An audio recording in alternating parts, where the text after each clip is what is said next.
ସତ୍ୟଗଳା ପକ୍ଷରୁ ଆପଣଙ୍କୁ ସ୍ୱାଗତ। ବାଲେଶ୍ୱର ଜିଲ୍ଲାପାଳ ଓ ଆରକ୍ଷୀ ଅଧୀକ୍ଷକଙ୍କ ମିଳିତ ଜନଶୁଣାଣି ଅନୁଷ୍ଠିତ। ସ୍ଥାନୀୟ ପଞ୍ଚାୟତ ସମିତି ସମ୍ମିଳନୀ କକ୍ଷରେ ଜିଲ୍ଲାପାଳ ଶ୍ରୀଯୁକ୍ତ ସୂର୍ଯ୍ୟବଂଶୀ ମୟୂର ବିକାଶ ଓ ଆରକ୍ଷୀ ଅଧୀକ୍ଷକ ଶ୍ରୀଯୁକ୍ତ ପ୍ରତ୍ୟୁଷ ଦିବାକରଙ୍କ ମିଳିତ ଜନଶୁଣାଣି କାର୍ଯ୍ୟକ୍ରମ ଅନୁଷ୍ଠିତ ହୋଇଯାଇଛି। ଜଳେଶ୍ୱର ପଞ୍ଚାୟତ ସମିତି ଅଧୀନସ୍ଥ ବିଭିନ୍ନ ଗ୍ରାମ ପଞ୍ଚାୟତରୁ 151 ଜଣ ଅଭିଯୋଗକାରୀ ନିଜର ଅଭିଯୋଗ ଫର୍ଦ୍ଦ ଉପସ୍ଥାପନ କରିଥିଲେ। ସେଥିମଧ୍ୟରୁ 146 ଗୋଟି ବ୍ୟକ୍ତିଗତ ଅଭିଯୋଗ ସମ୍ପର୍କିତ ହୋଇଥିବା ବେଳେ 5 ଗୋଟି ସାମୂହିକ ଅଭିଯୋଗ ଉପସ୍ଥାପନ କରିଥିଲେ।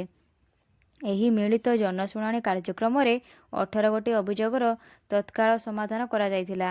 ଏହି କାର୍ଯ୍ୟକ୍ରମରେ ଅତିରିକ୍ତ ଜିଲ୍ଲାପାଳ ଶ୍ରୀଯୁକ୍ତ ହେମନ୍ତ ସିଂ, ଜିଲ୍ଲା ପରିଷଦ ମୁଖ୍ୟ ଉନ୍ନୟନ ଅଧିକାରୀ ତଥା କାର୍ଯ୍ୟନିର୍ବାହୀ ଅଧିକାରୀ ଶ୍ରୀଯୁକ୍ତ ସଞ୍ଜୟ କୁମାର ରାଉତ, ମୁଖ୍ୟ ଜିଲ୍ଲା ଚିକିତ୍ସା ଅଧିକାରୀ ଡକ୍ଟର ପ୍ରଭାତ କୁମାର ବେହେରା, ଉପଜିଲ୍ଲାପାଳ ବାଲେଶ୍ୱର ଶ୍ରୀଯୁକ୍ତ ସି ମାଲବ୍ୟଙ୍କ ସମେତ ଜିଲ୍ଲାର ବିଭିନ୍ନ ବିଭାଗୀୟ ପଦାଧିକାରୀ ଉପସ୍ଥିତ ଥିଲେ। ଧନ୍ୟବାଦ।